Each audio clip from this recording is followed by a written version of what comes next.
시대를 분별하는 지혜. 시대를 분별할 수 있는 지혜는 어디서 오는 것일까? 하나님의 말씀에서 옵니다. 마치 우리가 어느 목적지를 향해 운전을 하고 갈 때 도로 표지판 것 같이, 로드 사인 것 같이 이정표를 보고 우리가 마지막 때를 분별할 수 있도록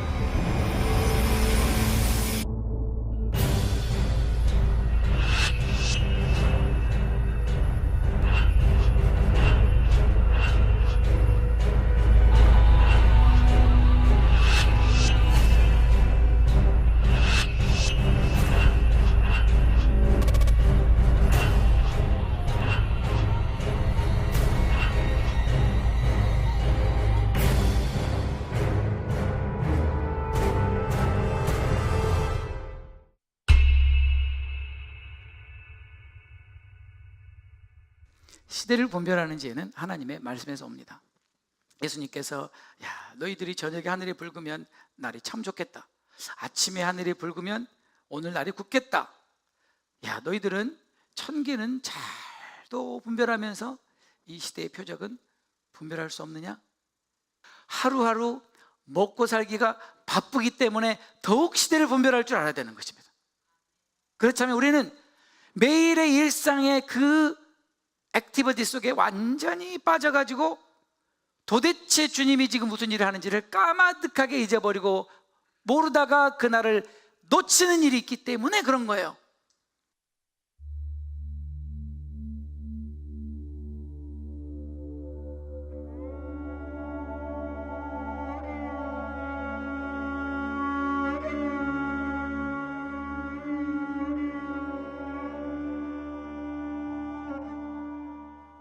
그러면서 3절에 이렇게 말해요. 누가 무슨 말을 하고 어떻게 너희를 속여도 미혹하지 말아야 될 이유는 먼저 이 일이 있어야 된다는 거예요. 먼저 일이 있어야 된다. 먼저 뭐예요? 배도하는 일이 있고, 그 다음에 저 불법의 사람 곧 멸망의 아들 저 그리스도가 나타나기 전에는 이르지 아니하리라. 지금 우리가 기다리고 있는 도로 표지판이 뭡니까? 저 그리스도의 출현이다. 지금까지 거의 대부분의 학자들은 성경 다니엘서 2장, 다니엘서 7장, 그리고 다니엘서 9장 26절 말씀을 근거로 마지막 나타날 저 그리스도의 제국은 로마 제국이 될 것이고 저 그리스도는 거기서 나올 것이라고 믿고 가르쳤기 때문이죠. 지금까지 있었던 중동 지역 중심으로 역사상 일어났던 제국들의 지도를 좀 보여드리겠습니다. 네, 맨 먼저 등장하는 제국이 바로 애굽이라는 이집트 제국이죠. 그 다음에 히타이트 제국, 그 다음에 솔로몬 왕이 가장 번성했을 때 저 정도까지 차지했던 이스라엘, 그리고 난 다음에 아수르 제국, 잘 보세요. 아수르 제국, 그 다음에 바벨론 제국, 그 제국이 차지했던 영토들입니다. 그 다음에 페르시아 제국, 어마어마하게 넓은 땅을 차지했죠. 그 다음에 이어서 그리스 제국은 더 넓은 땅을 차지했습니다.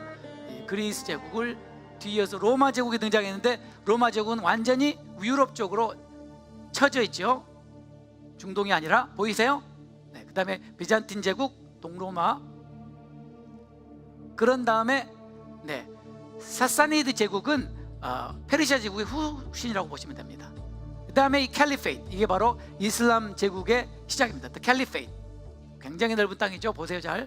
그 다음에 셀주크, 역시 이슬람 제국. 잠시 동안 십자군에 의해서 잠깐 동안 존재했던 십자군 왕국. 그 다음에 살라딘에 의해서 무너지게 되죠. 그런 다음에 다시 몽고 제국이 온 세상을 점령하죠.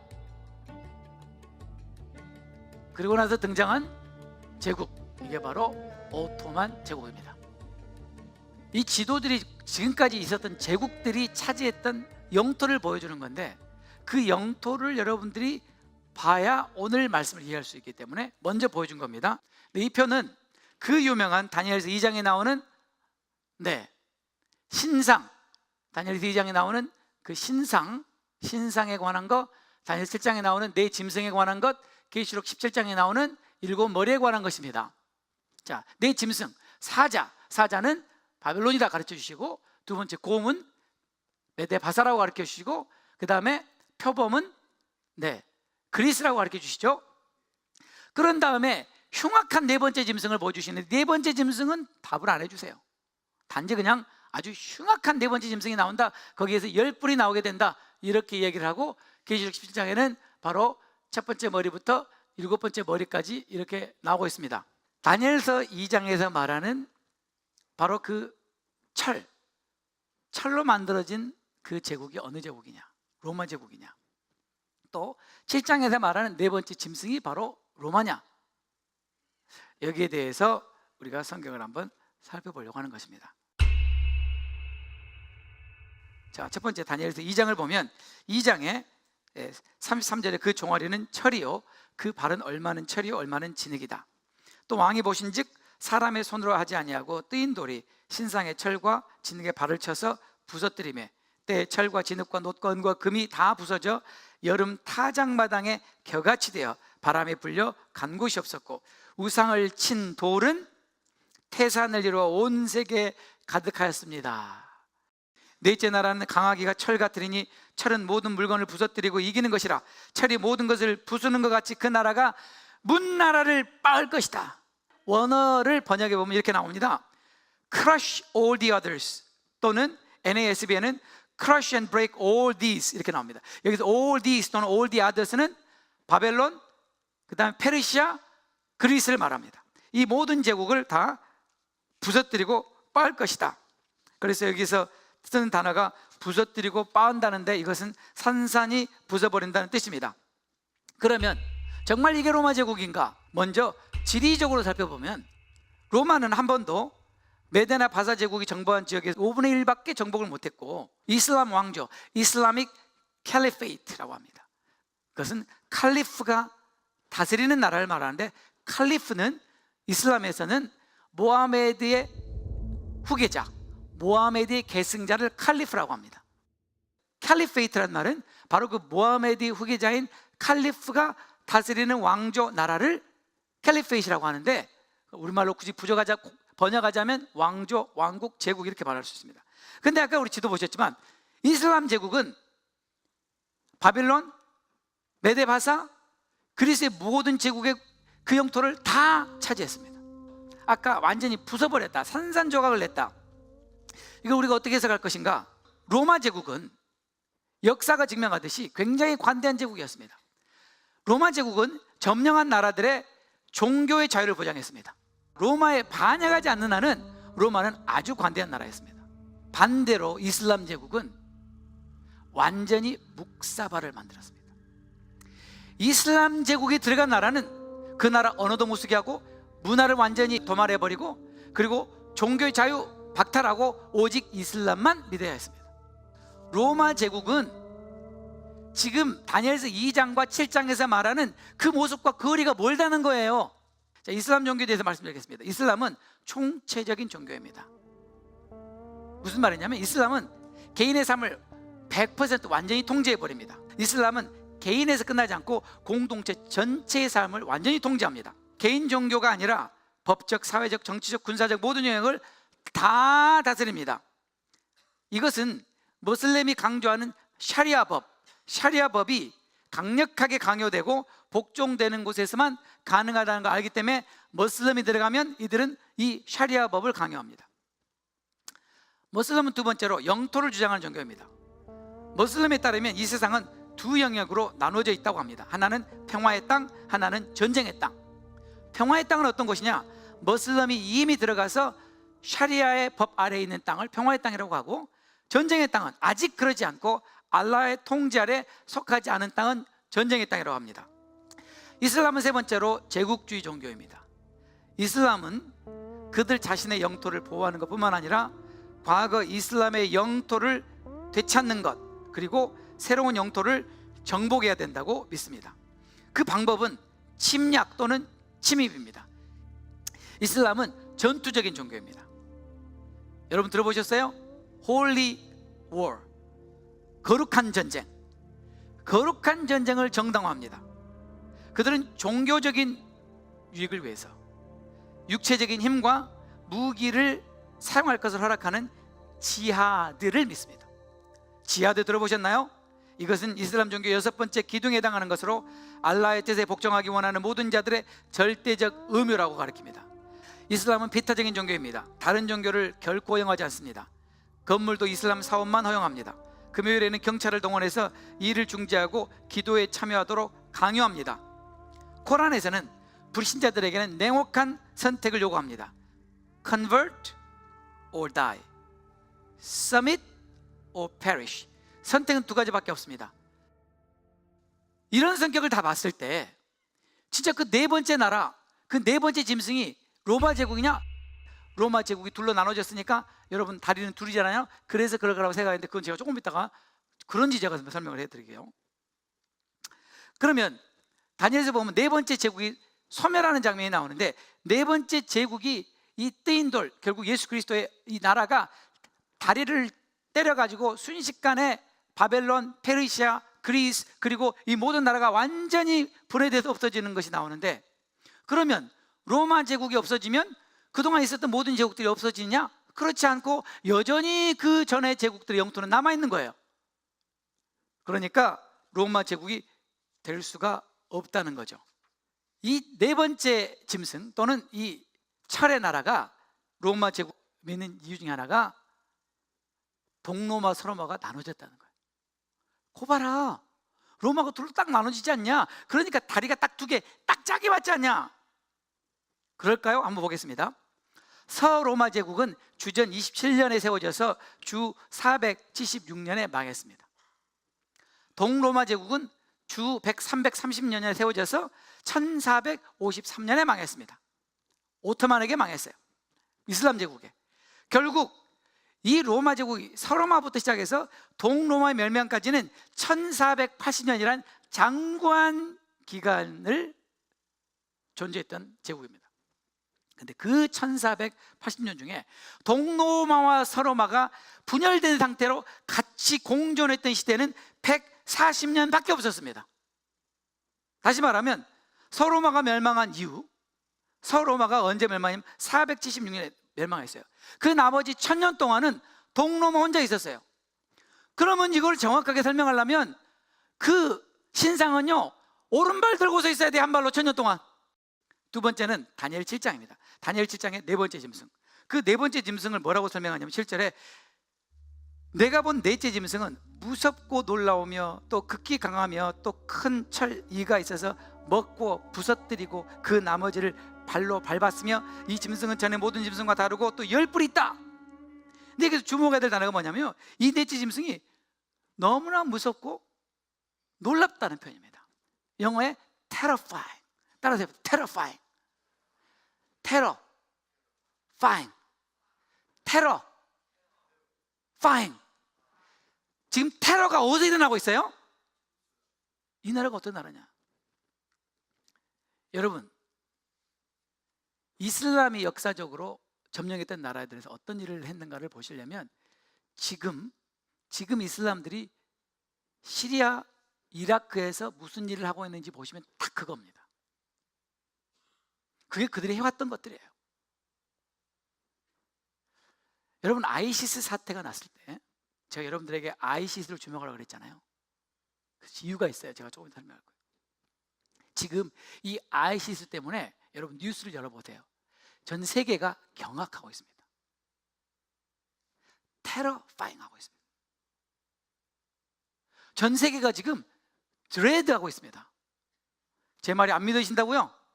미국의 국방부 장관인 척 해걸이 이렇게 말했습니다. Here's what Secretary Hagel said yesterday. ISIL is as sophisticated and well-funded as any group that we have seen. They're beyond just a terrorist group. Oh, this is beyond anything that we've seen. So we must prepare for everything. 아이시스를 보고 This is beyond anything that we have seen. 이런 거 본 적이 없다. We must prepare for everything. 가능한 모든 사태를 위해서 우리는 준비해야만 한다. 댐시라는 별 4개짜리 포스터 장군이 이렇게 말했어요. Should the Islamic State succeed in forming a pseudo state in the regions of Iraq and the Levant, 지금 ISIS가 하고 있는 그 지역에서 만약에 그들이 정말로 국가를 세우는 데 성공하게 된다면 the world would then be faced with an historic security challenge. 온 세상은 안전에 심각한 도전을 받게 될 것이다. 그러면 이 넷째 나라, 네 번째 짐승이 로마하고는 아예 맞지 않는 내용입니다.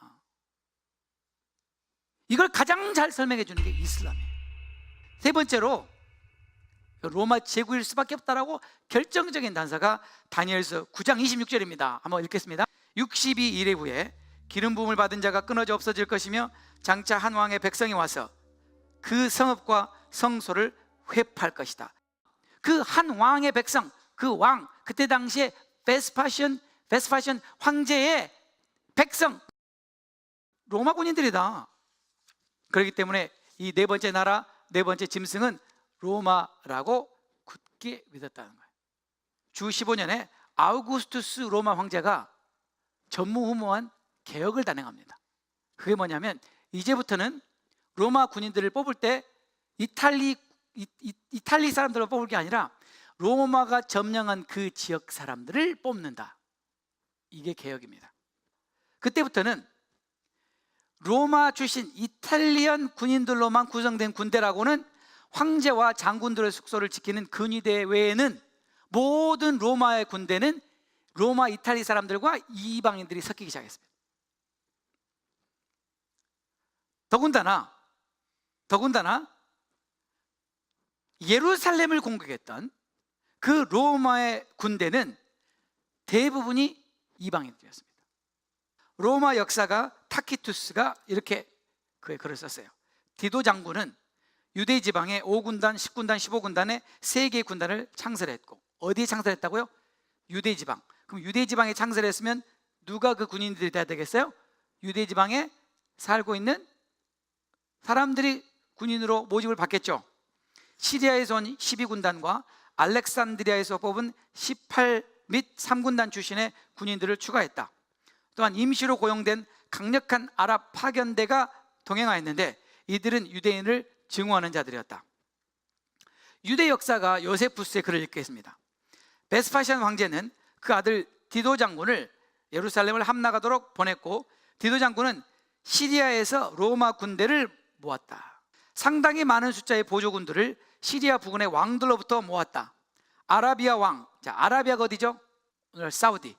아라비아의 왕인 말쿠스는 보병 5,000명과 기마병 1,000명을 보냈고, 그 주의 왕들이 보낸 보조군들을 모두 포함해서 전체 군대의 숫자는 6만 명에 달했다. 로마 역사학자 로렌스 캐피는 이렇게 말했습니다. 주 68년 이후 로마 군대는 거의 대부분 지방 사람들로 구성되었다. 안토니오 산토소스가 이렇게 말합니다. 주 70년경에는 5명 중 1명이 이탈리안이고 1세기 끝날 무렵에는 1%만이 이탈리안이었다. 옥스퍼드 대학의 로마 역사 교수인 니젤 폴라드라는 사람이 이렇게 말했습니다. 갑바도기아, 시리아, 이집트에 주둔한 군단들은 소아시아, 시리아, 이집트에서 모집한 병사들로 이루어졌다. 이탈리안의 비율은 5명 중 1명이었다. 결론을 말씀드리겠습니다. 네, 로마가 예루살렘을 침공한 맞습니다. 그러나 그 군대를 구성하고 있는 6만 명 중에 적어도 5만 5천 명 이상은 아랍 사람들입니다. 그렇다면 네 번째 나라는 로마가 아니라는 거예요. 네 번째 나라는 모슬림 제국이라는 거예요. 그렇다면 적그리스도가 어디서 나와요? 모슬렘에서 나와요. 중동에서 나와요. 지금 이게 며칠 전에 나온 지도인데 현재 지금 이슬라믹 스테이트가 점령한 땅입니다. 자, 이슬람 제국이 이슬람 제국이 얼마나 빠른 속도로 과거에 영토를 먹었는지 그 역사가 있는데, 무하메드가 622년부터 632년 사이에 요만큼 먹었어요. 요만큼. 사우디, 예멘, 드단 요만큼 다 먹었어요. 그런 다음에 무하머드의 뒤를 이어서 라시둔 칼리프, 이거 다 지금 이슬람 제국들이에요. 이만큼 먹어버렸어요. 이만큼. 순식간에 이만큼 먹었어요.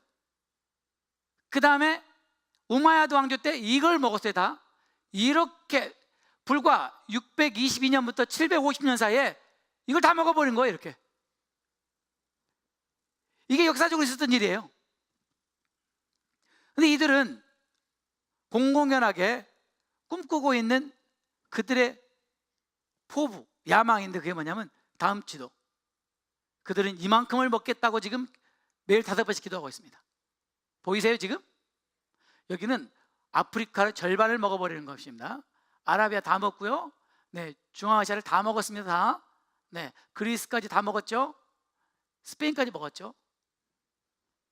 이게 그들의 후회입니다.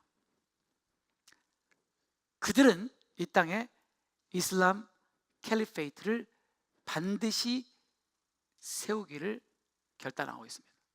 그래서 아이시스의 현재 종교 지도자인 아부 바칼 알 바그다디가 말하기를 자기가 칼리프다, 자기가 마호메드의 바로 직계후손이다. 그리고 지금 그들은 그를 이슬라믹 캘리페이트라고 부르기 시작했습니다.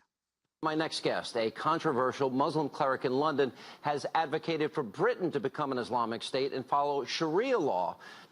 Do you support ISIS demanding that Christians, the Yazidis, convert to Islam or die? Do you support that?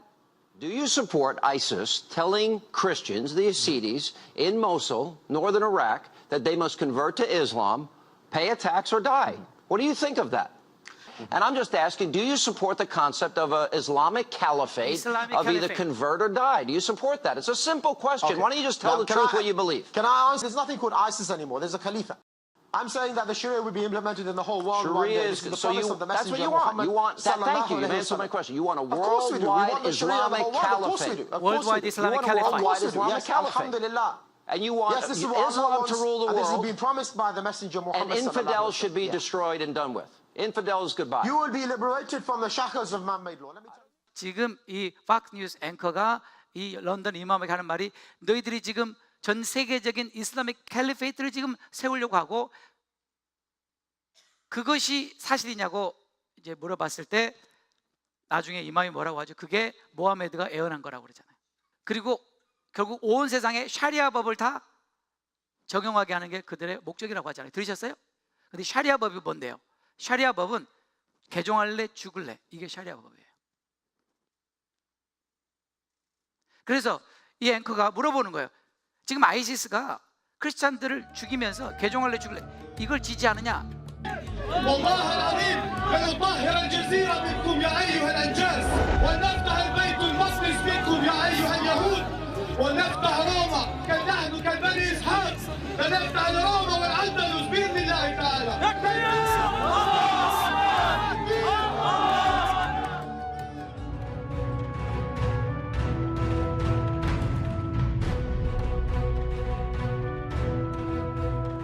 만약에 이 아이시스가, 이 이슬라믹 스테이트 진짜 이슬람 캘리페이트로 정말로 자리를 굳히게 된다면 우리에게 주어진 시간은 많지 않다는 거예요.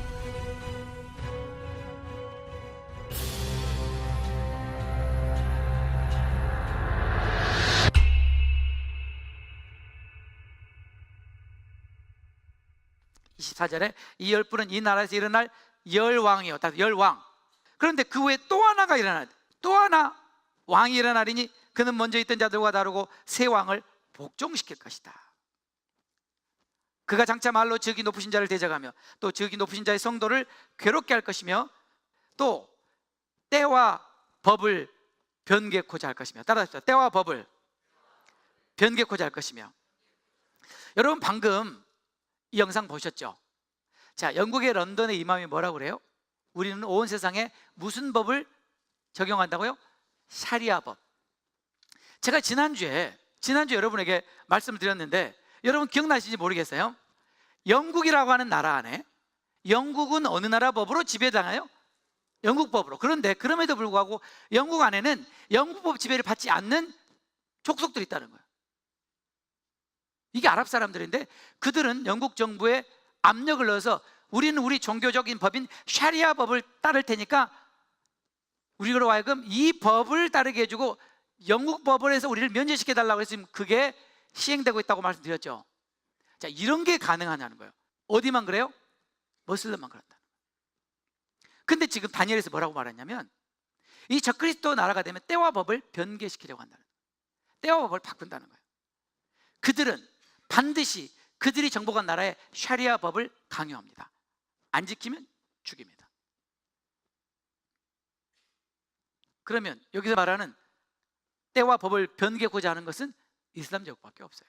그들은 목요일 날 저녁부터 금요일 저녁까지 안식을 해요. 그때 예배를 드려요. 유대인들은 금요일 저녁부터 토요일 저녁까지 안식을 해요. 머슬람이 장악하게 되면 유대인 크리스찬 다 죽입니다. 개종할래 죽을래. 그리고 모든 이 때를 바꿔요. 그거는 이슬람밖에 없어요. 다니엘서 7장, 8장, 11장을 볼 거예요. 내가 밤 이상 가운데 그 다음에 본 넷째 짐승, 무섭고 놀라우며 terrifying and frightening, 또 극히 강하며 또 큰 철 이가 있어서 먹고 부서뜨리며 그 나머지를 발로 밟았다. 또 이 짐승은 전의 모든 짐승과 다르다. 또 열뿔이 있다. 그것은 모든 짐승과 달라서 바벨론인 사자, 페르시아인 곰, 헬라인 표범과 달라서 어떻게 다르다는 거예요? 십이 무서운 게 다르다. 그는 철이요 그 발톱은 노시요 먹고 부서뜨리며 나머지는 발로 밟았으며 20절에 그것의 머리에 열뿔이 있다. 24절에 이 열뿔은 이 나라에서 일어날 열왕이었다. 이미 열뿔 나라는 이미 존재하고 있다. 이미 존재하고 있고 그 중에 지금 아이시스를 통해서 작은 뿔이 등장함으로 말미암아 새 나라를 집어삼키는 그 모습을 우리가 보고 있는 것일 수도 있다. 지금 문제는 뭐냐면요, 지금 우리 시대에 이게 일어나고 있다는 거죠. 무슨 말이에요? 적그리스도가 곧 등장하겠구나. 역사적인 전례를 봤을 때 그는 이슬람의 캘리페이트를 통치하게 되는 수장이 될 수 있다는 거죠. 우리는 다니엘서 8장과 11장에서 또 다른 적그리스도에 대한 묘사를 보겠는데 그게 바로 안티오쿠스 에피파네스 4세입니다. 다니엘서 8장 8절부터 보면 이런 말이 있습니다. 수염소가 스스로 심히 강대하여, 수염소가 누구죠? 헬라 제국이죠. 그 큰 뿔이 꺾이고 그 큰 뿔은 알렉산더죠. 그 대신에 현재한 뿔 4개가 나오죠. 그게 바로 헬라 제국이 4개로 갈라지는 모습이죠. 그 표를 잠깐 보겠습니다. 알렉산더가 젊은 나이에 요절을 합니다. 알렉산더는 자기가 더 이상 정복할 나라가 없다고 울었던 사람이에요. 이 젊은 나이에 정말 대단했던 장군이죠. 근데 이 알렉산더가 빨리 죽어버리고 그 부하들이 나라를 땅 따먹게 합니다. 안티파터가 여기를 집어삼키고 리시머쿠스가 이 지역을 집어삼키고 그 다음에 셀루쿠스가 이렇게 넓은 땅 보이세요? 어마어마하게 이게 이렇게 넓은 땅이 셀루쿠스 왕조가 이거를 차지하게 되고 마지막으로 이집트와 리비아와 수단 쪽을 탈레미 왕조. 자, 여기서 다니엘서 지금 8장에서 기록하고 있는 바로 이 네 뿔에서 한 뿔이 나오는 것은 바로 이걸 말합니다. 어디요? 셀루쿠스. 이거 외워야 돼요. 중요해요. 셀루쿠스. 이게 왜 중요하냐면 잘 들으세요. 왜 중요하냐면 이 셀루쿠스의 8번째 왕이 안티오쿠스 에피파네스 4세인데 이 안티오쿠스 에피파네스 4세가 다니엘서에 자세히 기록이 되어 있어요. 그가 무슨 짓을 했는지가, 그가 예루살렘에 들어가서 얼마나 못된 짓을 많이 했는지를 자세히 기록하고 있는데 그걸 기록하는 이유가 있다는 거예요. 그 이유는 이 안티오쿠스 에피파네스 4세가 한 이 모든 일은 그가 실제 역사적으로 했던 일이지만 장차 적그리스도가 오면 그 짓을 또 할 것이라는 것을 예언적으로 보여주는 이중 예언 구조라는 거예요. 제가 이거 많이 설명드렸죠? 더 설명 안 할게요, LTC 성도들은. 이것을 우리가 성경을 통해서 볼 수 있어야 된다는 거예요. 그러면 목사님, 어떤 게 역사적으로 이미 일어난 거고 어떤 게 장차 일어날 거 어떻게 합니까? 제가 누차 말했어요. 성경 안에 열쇠가 있다. 성경 안에 반드시 힌트가 있다. 그걸 보면 알 수 있다라고 말씀드렸습니다. 자, 다시 한번 따라서 해주세요. 셀루쿠스 왕조. 근데 이 셀루쿠스 왕조가 있는 위치를 잘 보세요. 자, 위치가 어디냐면 여기잖아요. 여기죠. 자, 대충 보면 여기가 이란이에요, 여기가 이라크예요, 여기가 시리아예요, 여기가 터키예요. 보이시죠? 네. 자, 다시 한번 가면 9절에 이렇게 나와 있어요. 8장 9절. 그 중에 한 뿔에서 또 작은 뿔, 따라서 또 작은 뿔. 자, 이게 7장에서 말한 작은 뿔이에요. 작은 뿔 하나가 나서 남편, 동편, 또 영화로운 땅 예루살렘을 향하여 심히 커지더니 그것이 하늘의 군대에 미칠 만큼 커져서 그 군대와 별 중에 몇을 땅에 떨어뜨리고 그것을 짓밟고 또 스스로 높아져서 군대의 주제 하나님을 대적하며 그에게 매일 드린 제사를 제하여버렸고 그의 성소를 흐렸으며, 다니엘 8장에 나오는 바로 이 작은 뿔의 묘사인데 이게 바로 적그리스도다. 그 다음에 자, 아까 제가 말씀드렸죠. 그러면 목사님, 이게 역사적으로 실제 있었던 일인데 그게 역사적으로 이미 일어난 사실을 말하는지 아니면 장차 될 걸 어떻게 하나요? 바로 그 8장 17절과 19절에서 이렇게 말하고 있어요. 천사가 말하기를 인자야 깨달아 알아라. 이 이상은 정한 때 끝에 관한 것이다. 19절에 이 이상은 정한 때 끝에 관한 것이다. 정한 때 끝에 관한 것이다. 이 이상은 안티오쿠스를 통해서 이미 성취된 것이기도 하지만 그러나 언제 관한 것이다? 이 세상 끝에 관한 것이다. 끝이라는 단어가 히브리어로 at-cat예요. 이거는 세상 끝을 말해요. 그래서 이 말씀은 역사적으로 성취됐지만 결국 언제 관한 일이다? 세상 끝에 일어날 일이다. 그럼 아직 이루어졌어요? 안 이루어졌어요? 안 이루어졌죠. 계속해서 다니엘서 11장으로 가보겠습니다. 다니엘서 11장에는 북방왕이라는 이름으로 나옵니다. 따라서 북방왕. 아까 셀루쿠스 왕조 보셨어요? 거기에 왕을 북방왕이라고 그러고 그 다음 밑에 탈러미 이집트 왕조를 남방왕이라고 그래요. 그래서 여러분이 다니엘서 11장을 보면 이 북방 왕조인 셀루쿠스와 남방 왕조인 탈러미 왕조가 150년 동안 치열하게 싸우는 장면이 자세히 기록된 게 다니엘 11장이에요. 이 150년의 기간 동안에 이 두 왕조가 어떻게 싸웠는지를 어쩌면 이렇게 정확하게 역사적으로 예언한 책이 또 이 세상에 역사책도 없어요, 이런 책이. 근데 이게 실제로 이루어진 놀라운 사건이에요. 자, 이건 무슨 말이냐면 하나님은 다니엘을 통해서 아직 일어나지도 않은 장차 일어날, 그것도 알렉산더 죽은 이후에 네 나라 중에 한 왕, 그 왕에 관한 이야기를 이렇게 자세하게 썼는데 그게 완벽하게 성취가 됐다는 거예요. 그건 뭘 말해요? 다른 말도 완벽하게 성취가 될 거라는 걸 알 수 있겠죠. 다니엘서 11장 2절 3절은 알렉산더의 등장입니다.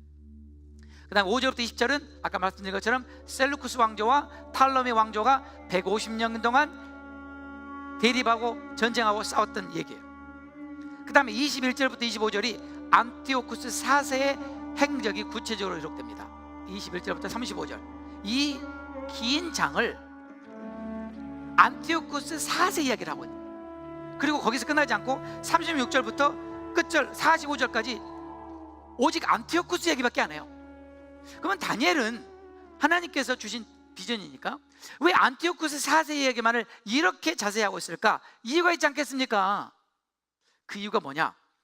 안티오쿠스 4세와 적그리스도는 전문적인 용어로 타입, 엔티타입이라고 합니다. 그게 무슨 말이냐면 이 안티오쿠스 4세가 했던 이 모든 일을 안티오쿠스도 했지만 궁극적으로 적그리스도가 그것을 완벽하게 성취하게 될 것을 다니엘을 통해서 예언하고 그것이 안티오쿠스 4세에서 성취된 것을 볼 뿐만 아니라 장차 적그리스도가 성취될 것을 보게 하는 예언적인 이중구조라는 거예요. 이해되셨어요? 그래서 타입은 안티오쿠스인데 엔티타입은 엔타이크라이스트, 적그리스도라는 거예요. 그래서 다니엘서 11장을 보면 36절부터 45절은 안티오쿠스 이야기면서 동시에 적그리스도에 관한 이야기를 하고 있다는 것을 알 수 있다는 거예요. 이거는 거의 대부분의 학자들이 동의하는 거예요. 저만이 아니고 거의 대부분의 학자들이 이 36절 45절은 안티오쿠스 4세뿐만 아니라 적그리스도에 관한 얘기라고 동의하고 있어요. 자, 그러면 여기 내용을 쭉 보면은 바로 이 적그리스도가 무슨 일을 할 것인가가 쭉 나와요. 쭉 나오는데 그 내용을 이렇게 보면 북방왕이라는 이름으로 나옵니다. 북방왕. 그래서 여기서 나오는 북방왕이 바로 적그리스도다라고 하는 거죠. 자, 이 말씀을 중심으로 그러면 안티오쿠스 4세와 이 북방왕 또는 작은 뿔이라고 나오는 적그리스도의 유사점들을 우리가 5가지만 살펴보도록 하겠습니다. 첫 번째, 둘 다 작은 뿔로 묘사됐다. 작은 뿔. 작은 뿔. 7장 8절에 우리가 읽었죠? 작은 뿔이 나왔다. 또 7장 8장 9절에 또 작은 뿔이 나왔다. 읽었죠? 두 번째는 하나님의 백성 이스라엘 유대인을 핍박한다. 7장 25절에 또 지극히 높은 자의 성도를 괴롭게 할 것이다. 8장 24절에 거룩한 백성을 멸하리라. 자, 여러분에게 묻겠습니다. 사단은 지금까지 인류 역사상 유대인을 멸절시키려고 했었습니다. 그걸 알고 계시죠? 자, 최초로 유대인을 멸절시키려고 했던 제국이 누구예요? 바로가 2살 미만의 남자를 다 죽이려고 했죠. 씨를 말리는 거잖아요.